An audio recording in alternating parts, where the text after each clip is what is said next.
Hey guys, good evening. Welcome to another episode of the Service Without Excuses podcast. I'm glad to have you here this evening and a part of it. And I've been getting a lot of great feedback, a lot of great comments from different people.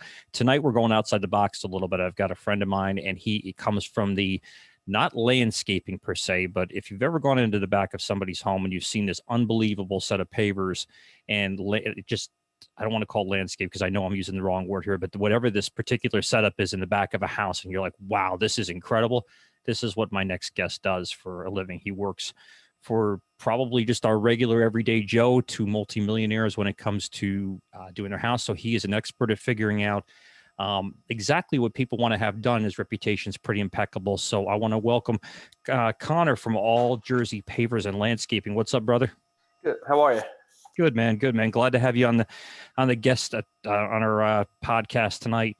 Thanks. You are a different one. I've had guests on from Disney. I've had guests on from different companies all over the world, but I have not had somebody that goes from this standpoint. And the big reason I wanted to have you on here is you're not the typical landscaping company. When people think of landscaping, you've got a different feel. But Connor, please tell our guests a little bit about you. Okay, yeah. So basically what I do is the term in the field is hardscaping. So, because we work outside similar to landscaping, but, instead of like the soft, like the plants and stuff like that, shrubbery, we do more of the brickwork, concrete work. So similar to masonry, but more on the landscape design rather than like foundations and the typical masonry work. So you do everything from outdoor kitchens, outdoor fireplaces, paver patios, patios around pools, all that kind of stuff. Yeah, it's pretty amazing. I got into cleaning pavers last year, and then the year previous year, and then last year, and it is definitely not the easiest work, and it's definitely filthy, dirty work. But I have the ultimate respect. You can really tell when somebody has done the job right, and when they've just kind of done. Maybe they try to do it themselves, or they hired somebody part-time that did this type of work. But it seems like your business is very much like the carpet cleaning business. It's either you really do an exceptional job or maybe not necessarily. And you get work that's pretty much across the entire spectrum. And that's where I'm going to try to focus on to this podcast tonight. One of the things you probably notice is you're dealing with people across the scope when it comes to people that hire you. You get people that are just, like us, that need some work done at their house. We're not rich by any means, but we do okay. And then you've got people that have endless amounts of cash. And obviously you're dealing with two entirely different people there. And that doesn't make one person, necessarily that much different when the way that we respond to you, but there is a definite concern difference when you're dealing with somebody that's maybe a multimillionaire that has their house and wants a big, $100,000 job done in their house. And not that money's not an object, but it's certainly less of an object in comparison to us. Yeah, absolutely. I mean, I've done, I do everything from the, the average, 150 square foot sidewalk up to the front entranceway of a house, or I've done some jobs where I'm putting in, close to $100,000 into a backyard, or more, depending on, so, and everyone has what they're looking for, and it's kind of different. It's kind of like you might come in and, someone might just want a couple spots treated, or they want the whole house done. Right. So it's, and you got to kind of feel out what the people are looking for, because you might go to one job and, this will be, there's different levels of paver, like production too. So, you'll have some pavers that are your average price pavers. So let's just say the material runs around, $4, $4.50 a square foot. But then you have other jobs where you'll be putting in material that's, it's $12 plus just for the paver, let alone the base, the proper base, and the install, and, all that stuff gets installed relatively the same way. So the process is the same. It's just the end result and the products being used are different. So what do you think about your particular business? I mean, I've seen your work. I know your work. I know you. So full disclosure, I know Connor very well. But I've seen his workmanship. I've seen the pictures, and I'm just like, wow. I mean, I can't even conceive this in my head, and I've conceived some pretty crazy stuff and over my years. But looking at this thing, you're going, wow, how in the world did you come up with this? How difficult is it to plan something out like that? Is it, I'm picturing like drawings and like a mechanical drawing would be in a building or something, but this is an outside drawing where you have to basically draw everything out. Is there a way to do that? Or is this just literally you have to draw it on paper and go from there? I mean, there's multiple different ways to do it. It started out where everything was like hand sketched on paper, and then you have different shading for different objects and stuff like that. But nowadays, I mean, there is computer programs, but you still have to get an idea because every space is different.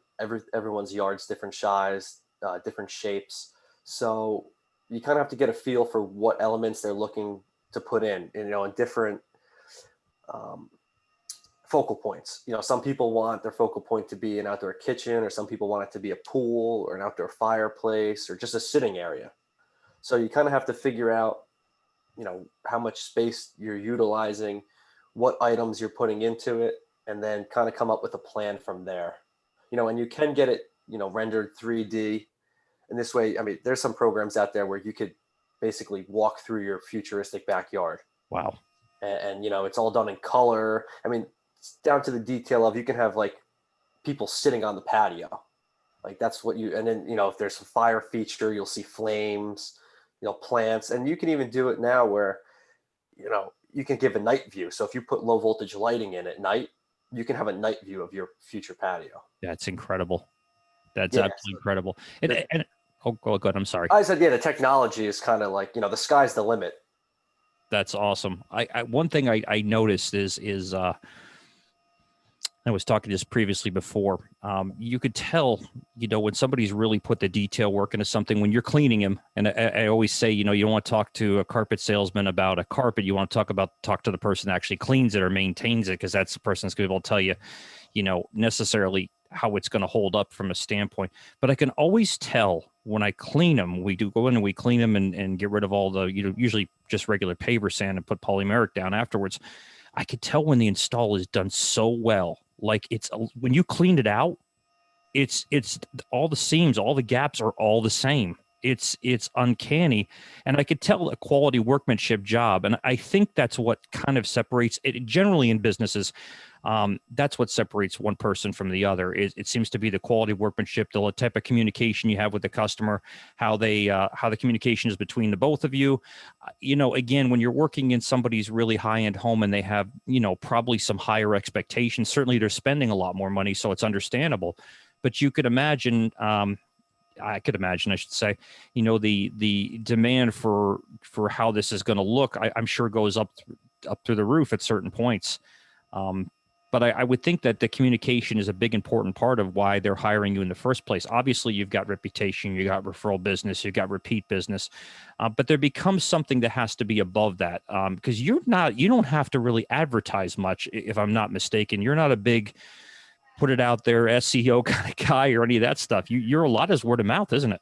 Yes, pretty much almost 100% of my work is word of mouth at this point. When I first started out, I did a lot of grass and some maintenance.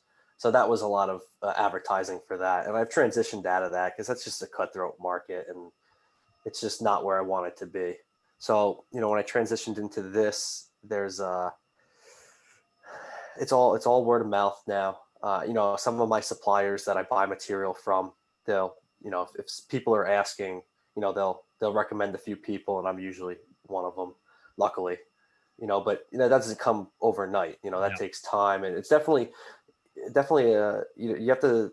What takes you to the next level is the attention to detail. Right. When you do, like when you're making all your cuts for pavers, I mean, you could go in there, and I'm sure you see this when you clean them. You could cut one side of the paver, because generally pavers are square rectangles, whatever. They're 90-degree angles. So when you come in and you're going to put something, you want to add curves.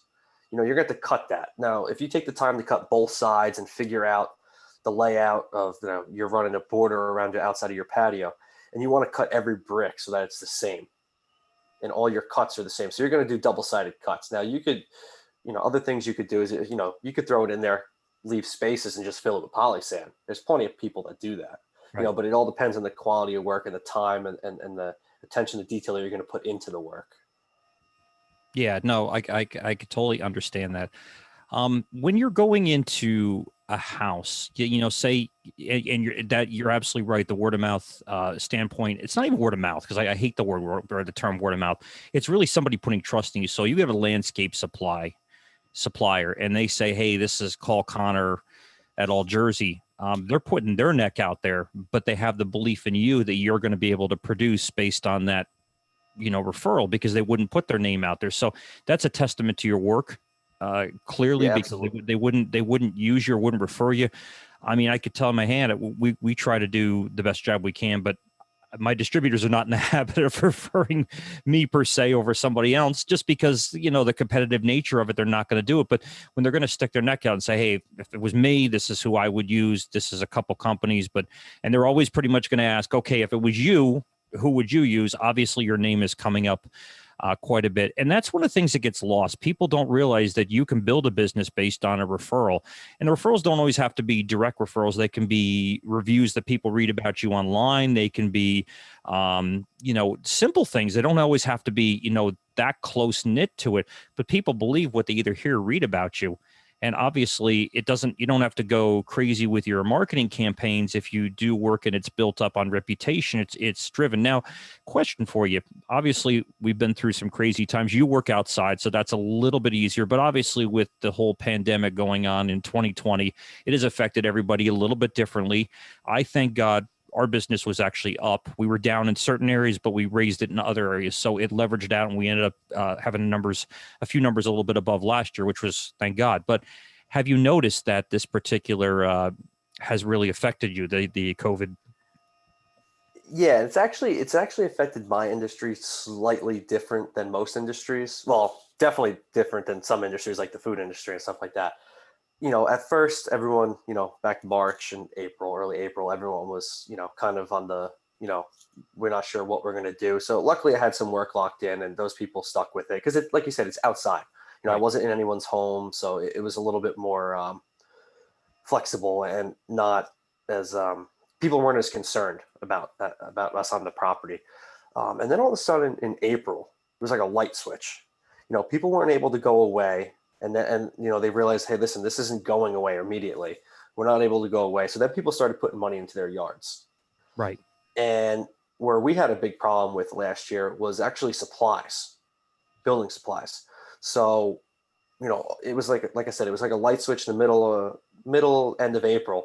All of a sudden, like, everyone was like, we want to do this to our yard. We got to get it done. But what they forgot, a lot of people didn't realize, is all these plants and facilities that manufacture our paving stones and all this other stuff. Well, they shut down. And they didn't want to, and especially in March, because that's their busiest time of processing. Well, they shut down because they didn't know what was going on, just like everybody else, and they didn't want to be sitting on a huge stockpile, not knowing what the economy was going to do. Right. So they ended up, at one point last year, I was waiting 12 weeks to get pavers, Oh my Lord. concrete pavers, and they're made in New Jersey. So it's not even like it's shipping or logistical, like it was just a manufacturing, because the demand spiked so high Wow. that it was just, and that kind of makes, I want to be grateful because I was working and I was able to work, but that also created a whole different headache, because it's like, you're on a job, and if you're a few pieces of material short, normally it's like, oh yeah, no problem, I'll just run and pick up a few more, layers of pavers. Well, this past year, you were going out, and you had to leave the job because you had Yeah. to wait weeks before you could finish. And then luckily most people understood, but some people get frustrated at it, and I understand. You want a project done, and it's supposed to take 2-3 weeks, and here you are waiting, another 4 weeks just to get your material to finish the job. But that goes back to your communication. You're at least letting them know. One of the things that I found, with our business in particular, was there were delays, not because there were delays on our end. They were similar to you. There were delays. I mean, I was even ordering products on Amazon, which I never would have done. And you're paying a premium for these because they're the same products I can buy from somebody else. But when I got them shipped through Amazon, I got them. It wasn't like, 4 days, 5 days, 10 days out. I just did somebody's wood floors where I thought it was going to be 3 weeks out. As a matter of fact, we both know the gentleman, and I did his wood floors, and I was like, it could be 3 weeks out. And ironically, it took about a week. So I'm so I think are so prone to the fact that it's going to take longer to get the products and stuff we need to do the job. We're almost ready to, oh, wait, it's 3 weeks out. And we're setting those expectations. Thank God we're at least setting some expectations, but you wouldn't think that would be a problem, but it has affected everybody right down to cleaning solutions. I mean, when I got to go on Amazon and pay a 20% premium versus my regular distributor, but I can get them in a week and I need them for a job. It's definitely, it's definitely made a challenge to, making the business grow as efficiently as you want to. How important do you feel in your business? Again, it's a little bit different than mine. Obviously, efficiency is a big issue in our business. We try to offer premium level service for a mid-range price. We don't do the top end price because that's not the way the business is built up. Sure. But how do you feel pricing necessarily has been an issue? Did you feel people were holding back, or they were spending money a little bit more normal? Were they a little more concerned, do you think, or were they just, listen, like you just said, we're going to be in our house, we're not going to go away, we're not going on vacation this year. If we're going to spend $8,000-$10,000 on our vacation, we're going to put that $8,000 or $10,000 into here. Maybe we're going to be doing this next year because we don't know where this virus is going to go. Did you feel that was a lot? Was it a lot of pricing issues? Did it affect you, or do you felt it was more like people just said, you know what, I don't know what's going on in this world. I might as well put the money into my house. Yeah, just give me 1 second. I want to just track back to one thing you said about the communication there. So what I did is I ended up getting to the point that, when I went and did my estimates, I was right up front. I was like, listen, I'm waiting 12 weeks for material now. This way they knew before even going into the job, before they even hired me, that this is what it's going to be. And this way they had a good expectation of what to look out for.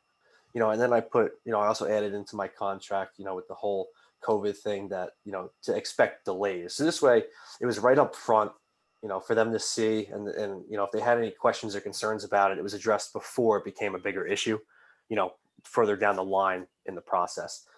However, going back to what you were saying about the people spending money, what I actually found is at first people were holding back a little bit. Definitely, some people, they were like, all right, we're going to hold off on our job.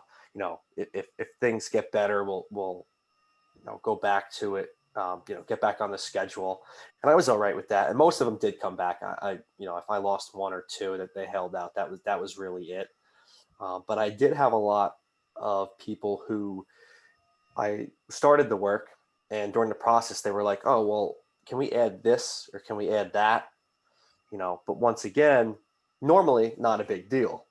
But that also brings you back, in this past year where it's like, okay, well, you want to add this stuff, but now from a logistical standpoint, I have to find this extra material, in a time where it's at a shortage already. Understandable. Totally understand. Yeah. It's a unique situation all the way around. It's never really existed in all, 25 years I've been in the trade I'm in, and having a business for now 15, 16, 17 years, owning a couple different businesses. It's a unique animal all to its own. There's no real way we can plan. One of the things we had to do that's different from you is we had to get a lot more PPP, which means I knew what PPP was from restoration work and stuff, but now we're wearing masks in homes, and we had the hottest summer here in New Jersey pretty much on record. So, people could be passing out in a house while they're trying to steam clean a set of steps. It's not exactly the most easiest conditions in the world to do. Yeah, we had to make sure we did it. We had to spend our money, which means we cut down our profit margins to do it, but we made sure everybody was safe and that standpoint, and that's it. What would you suggest to somebody that's just starting in your trade? Because it's a trade. It truly is. It's a trade just like a plumbing or an HVAC person. It's a master trade because it's not something you could start doing yesterday. It's very much like a mason. It is a mason, essentially. Being able to do something like that. Obviously, you have to learn the trade and learn how to do it. But what is some of the recommendations? Say somebody says, you know what? I want to take my own path in life. You decide to do it. You're a lot younger than I am, but you decide to do it a lot earlier than I did. And that's good. I think that's the best thing in the world. But if you had somebody that said, listen, I just want to tread my own path. I want to start my own business. I'm in Chicago, Illinois. I'm in Iowa. I'm wherever. And I want to start my own business. What are some pieces of suggestion? Because you've done this from scratch. Yeah. I mean, I would definitely, one thing figure out what you want to do, what exactly you want to do, whether like just hypothetically speaking, let's just say you want to do, pavers. Well, I would obviously target your business towards that, but I wouldn't try to, I try to keep, not sell yourself short. Like if you put in, you went in and learned from other people in the industry and learned, how to do the process and do it the right way. It's very important. I feel that you shouldn't go in and just lowball jobs to get them. Mm, You know, I mean, I very true. understand like when you started out, like I was there, I did it, but looking back, like, did it gain me anything? No, probably just aggravation. Like, if you go in and, it's not like you're going to build a huge business overnight. It takes time, Right. but you want to be able to go in, do things the right way, what you think or to be the right way with a good end result, quality end result, and, know what your time is worth. Because there's a lot of people that, they'll try to, I shouldn't say a lot of people, but there are people out there that'll try to beat you up for your price, Eh, and at the end of the day, you need to know what your bottom line is. You have overhead, you have all that stuff. You can't do it for nothing. And if someone wants you to do it for nothing, just kindly say, I'm sorry, I'm not going to, I can't do it for that. And, move on. You don't need to get every job to build a business. You absolutely do not. I just bid on. It's not far. It's a municipality, not far from where you're at, and they had a bid from somebody else. Now, I was recommended by a commercial cleaning company I'm friends with, and the gentleman called and said, "Hey, this person is no longer in business anymore, or what, for whatever reason. He gave us a bid. He's not able to do the job. Do you have anybody you can recommend?" She says, "Sure. Call New Jersey's Best. Give Rob a call. He'll come over. He does great work. We've been dealing with him for a long time." And we get over there and take a look at it, and I'm putting this bid together. This is a municipal thing, so it's got a cost, and they've got to have approvals and vote on it and everything Yeah, like that. But absolutely. I'm thinking, okay, I know what the going rate for New Jersey for stripping and waxing floor, putting a couple coats on, really doing a high quality job. But I realize they're a municipality, so you got to have your prices down significantly below what you would get in, say, a private place or a corporate setting. So I do that. I put the bid together, and even at that portion, I was literally 80% more expensive than the other guy. Now, the other guy's not in business anymore. And I could tell you from experience of doing this long enough, the reason he's not in business anymore is COVID hit, or anything could hit. It could be a downward in the market. It could be anything. And he just got slapped in the face with reality. And it said, well, I was charging so little, I never had anything left over to reinvest or at least hold myself over for a downtime, because we all know we have seasonal business. Most trade businesses have seasons. So you're going to have a downtime, but you can't always plan for it. But you have to know that there's something there. So if you don't put something away, you're going to be in trouble. So this gentleman wasn't. And the municipality, to his credit, said, when a person said, well, how come he's so much more? He's like, well, he's in business and has 300 5-star reviews. The other guy I couldn't even find on reviews. He was recommended, and he's no longer in business. And he actually said to me, he goes, this is probably why. Now, to his credit, he couldn't have said, I couldn't have said it better myself. If you're going to charge a low price and realize it, and it's rampant in any service industry, people go in, they bid the job low, and then magically they start doing the job. They have this epiphany in their head that goes, oh shit, I'm losing money here. And then they could do one of two things: eat it and move on, which reputable people will do, Yep. or they start cutting things. And when they start cutting things, the only person that loses is the customer at the end of the day. Exactly. And that's what happens. And you have to tell people, and sometimes people have to learn the lesson the hard way, that nothing good is cheap and nothing cheap is good. Exactly. I didn't make up that saying. That saying's been around for years, and it's the truth. You don't have to spend the most money on something to get a great product. I like wine. I'm a wine drinker. There's plenty of good wine that's $10, $15 versus $300 wine. My favorite wine happens to be $15, $16.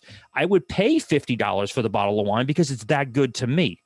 So I'm a consumer that goes, okay, I won't spend a ton of money on other stuff, but I want something. If I wanted to go out to a restaurant, I want a good product. I want a good food. I want a good experience. If I'm going to buy wine, I want a good experience. I don't care if it's double the price, if it's the right thing. I don't mind that. And I'm finding that a lot of consumers, a lot of people that are calling our company, I'm sure calling you, it's not that they're not concerned with price, because inevitably you'd have to be a moron not to think price is an issue. It is a real issue, and the consumers know it. The customers know it.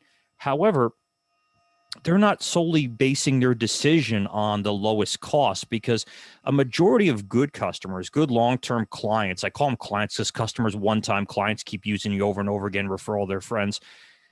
They're going to use you because they trust you. And if they trust you, they know you're not going to be ripping them off. You're not going to be trying to take advantage of them. They're going to realize that. I can imagine in your industry, which I know very little about, it is completely built on a relationship. It is completely built on the feelings that one person had with the outcome you delivered to them based on the next person doing it, and a lot less about how it cost and more about what it's worth. Yeah, absolutely. And there's a lot of time. So there's plenty of jobs I'll bid on, and there'll be other people bidding on it. Most people get more than one price for a job, especially think about it when you do a patio or any type of landscaping or hardscaping like that. You're pretty much, it's not something you do frequently. It's not like painting a house or having your house cleaned. Like when you do a hardscape project or it's like putting in a pool. You're Right. only going to do it once, maybe twice in your lifetime to a certain scale. You may have some small, like, a couple trees die, you swap them out. But if you're doing a whole, installation, like a project, most people only do that once or twice in their life. So it's not like, so that's where it's a little bit different, where like the relationship you build has to be from your estimate to the job. It's not a long-term relationship that you build over years, because yeah, you'll have some repeat customers, but it's not to the same scale. Now, there's plenty of jobs I'll go out and I'll bid, and like I was saying before, I'm bidding against two or three other people, and I'll get a phone call. Well, why is this guy so much cheaper than you? And that's when you have to inform the potential customer, what your process is, what you're doing, and why your price is what it is. A lot of these times, when I put in my pavers, I'll put a minimum of a 6-inch, crushed stone base compacted underneath, and then you have a 3/4 to 1-inch layer of bedding material, and then your pavers and your stone on top. But, you know, I'll go in and I'll do that, and generally, material cost, it costs you to do it the way I do it. It usually costs me roughly, depending on the exact material being used, around $7 a square foot. That's just for material. Right. Now but I'll be competing against guys who are charging $7 for an install. Well, obviously, you're not comparing apples to apples there. Right. There's something that they're doing, because you can't tell me they're gonna put it in your backyard for free. There's no way. So obviously, and a lot of times when I bid against people like that, a year or two down the road, and especially if it's in an area where I do a lot of work and I was a referral, but they decided to go with somebody else, which, hey, listen, can't get every job. That's fine. There's other people out there for a reason. That's what makes it competitive, I guess. But I can't tell you, I've countless times I've gone back to jobs I've bid on, not gotten the job, but been called to go do a repair. Because like you said, the guy disappears, won't call him back, isn't in business anymore. And I'm like, listen, I'll be honest with you. The job needs to be ripped out. I'll fix it, but you're only putting a Band-Aid on it. Like you're gonna end up with the same. Biggest thing is settling. If you don't put a proper base, you're gonna get lots of settling, lots of ponding. When you get rain, it'll look great for a year. Sorry about that. Settle. Then it'll obviously settle. And then you're gonna have a settling issue. So what's the point of, and that's going to be a reoccurring issue. That's not going to be a one-time, oh, let me patch it. No, especially when it comes to water, and you can't fight with that. Water has a mind of its own, and that's the biggest issue with pavers. If you have downspouts draining on them and stuff, that's when you get a lot of settling, shifting underneath, and if it's not built up properly on a proper foundation, it's like a house. It's going to crumble. Exactly. That's exactly what I was thinking. One of the things we did, I use a CRM program, and a CRM program, for those that are listening, you've heard me talk about them. It's basically a customer relationship program. That could be your scheduling, that could be your marketing, whatever that happens to be. And when I send out an estimate, now everything is email. The reason it's email, first and foremost, is because everybody loses a written proposal, and I have lousy penmanship. So if I have to write it the first time, the second time is probably going to be, you won't be able to understand. It'll make a doctor's writing look good. But what we do is, after we get done looking at a job, and I don't have to necessarily, I'm not a fast texter or typer, so I'll almost talk it in and then go back and make sure everything's there. But I'll put it in the proposal or the estimate, whatever you want to call it. And it'll say, dear Mrs. Smith, thank you so much for having us out today. It was really a pleasure meeting you. If you have any questions, feel free to give us a call. Attached is an estimate. And I will start breaking down every piece of the job, of what we're going to do. And this is what it is. And it's going to cover all the bases. If you have any questions or concerns, give us a call. If you're not sure about why something is what it is, feel free to reach out to us. Our conversion rate has gone up about 85% since taking and putting that in the email. It's part of the email. I CC myself just in case it doesn't go to them. And I just wrote this whole long thing out detailing everything I'm going to do. And it matters. And I found that the conversion rate goes up and the hassles go down because the level has been met. And if you don't put it in writing, then afterwards you have the dreaded excuse. Well, you didn't tell me. I did. Well, you didn't say that. I did. I put it in writing. If you weren't sure about something, it's fine. We're also going to review the project too. Let's say I do a tile and grout cleaning and a ceiling, which is a little more involved, and a job. It's usually a little bit longer. It's a little more expensive to work with. I have to break down. You have some loose grout here. You have some chips in your stone right there. You have some chips in your tile right here. Know that, I don't try and fill the grout with another filler until we cleaned it because the color is going to change. All these things have to be typed up ahead of time, but it's really cut down on misunderstandings. That's the best way to put it down there. Nobody seems to have any, dispute over it. And if they do, we just go back to the email and said, I'm sorry, I'm sorry you feel this way, Mrs. Smith, but we put this down on here for a reason. So we covered all the bases and we're both on the same page. I'm sorry that you had this, but, obviously know that, we didn't put the dent or scratch here, or we didn't use too much pressure that blew your grout apart. It had to be loose in the first place. It wouldn't happen. Again, pre-qualifying, setting the expectations. And I would imagine in your business, and I know we're wrapping up around 30 minutes right now, so I'll kind of leave this. I'd imagine expectations are huge when it comes to going out to look at a job and talking to the customer and saying, this is what we're going to do. They probably have questions because they have their picture in their head what they're going to do. Their picture may not be exactly what you're going to do, but you never want a misunderstanding where somebody thinks there should have been a turn here where it was straight.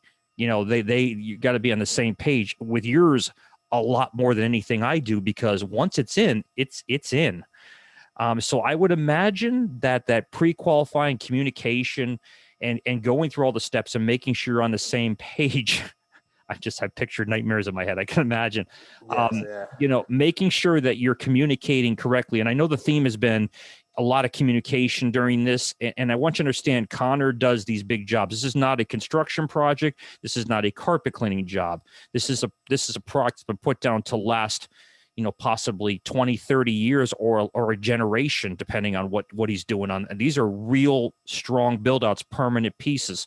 So he has to be very, very articulate and detailed with everything to make sure they're met, because the littlest thing can throw it off, especially when somebody's putting a sizable investment out into something. So communication again, my friend. Yeah, it's definitely, and throughout our process, like you do in your email, when my contract, I specialize it to every job. So it's customized to every specific job, because every job's different. So some jobs I'm doing outdoor kitchens, and I thoroughly explained the process of the install, the footing, when each step is going to be done. So this way, if they have any questions along the way, they can bring those up. And I come to the point now that I'm not afraid. Like, I'll go knock on the door or be like, we're coming to a point where, I just want to make sure this is finalized before we do it, because then it's, there's no going back at this point. So at certain steps and certain pieces during the process, I'll make sure I'll get the customer back involved, have them outside, or, have a meeting with them. I particularly like, face-to-face meetings. Right. And I know right now it's a little harder, but, like I said, we're outside, so you can, definitely keep your distance, not a problem. And I like keeping the customer involved, because the end result is they have to be happy. They have to like what they're having done. And, it's a big investment for them. So if you make them, they like feeling to be a part of the process because it is their backyard. So or front yard or their project. But that's their pride. That's their home. That's their biggest investment. And they're putting more money into their investment. And I always say I'll wrap it up with this one, but there's an acronym for the word assume, and assume makes an ass out of you and me if you break that all out. Because if you assume something is going to be a way without clarifying, without asking a question, it could be the most costly mistake you've ever endured in your entire life. Connor, thank you so much. How can our guests get a hold of you if they have any questions or they're interested in possibly hiring your service?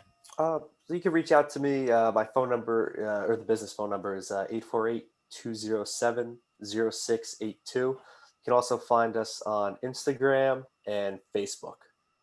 That's awesome, man. The name of the company again? Is All Jersey Pavers&Landscape, and we're out of Freehold, New Jersey, but we do travel. I mean, I've gone up to Edison. I go down. I do quite a few jobs down in LBI. So, wow, distance is is not a big deal. I've actually gone as far as Staten Island, but that's a little bit of a headache going over the bridge. I would imagine an LBI, is okay, but when you're in the summertime down there, I was just talking to a group of people about this before, and I said, I go to LBI, and we're like, oh, what time of the year? Oh, winter. Okay. Yeah, exactly. I mean, I try to, once Memorial Day hits, I kind of put that, unless it's a need to be basis where it has to be done. If it's something, I'll definitely go down there for a service call for something I did, but I try to push off.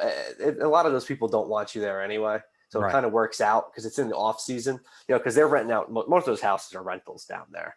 Right. So they don't, you can't, it's hard to work there when, people are renting it out. So I was actually down there yesterday looking at a couple jobs, and, everyone wants it done before Memorial Day. I'm like, well, that's fine with me.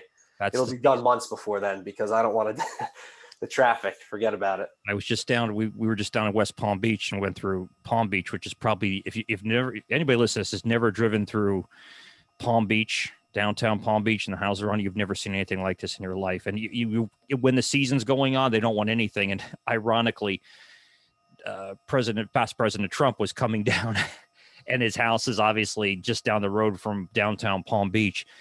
And they were cutting off the roadways to these billionaires that couldn't go down because he was within a proximity of, where his permanent residence is right now. And you're just looking at this going, oh my, man, you talk about alienating certain people. It's definitely, probably unintentional, but it's the security of the past president of the United States. So there's not much we can do about it. Connor, thank you so much, man. I really appreciate you being here today. Yeah, absolutely. Everybody's got your contact information. I'll make sure it's up on the webpage. And thank you for giving us a different insight than we have normally. I really appreciate it. And you did an awesome job, man. Thank you. I appreciate it.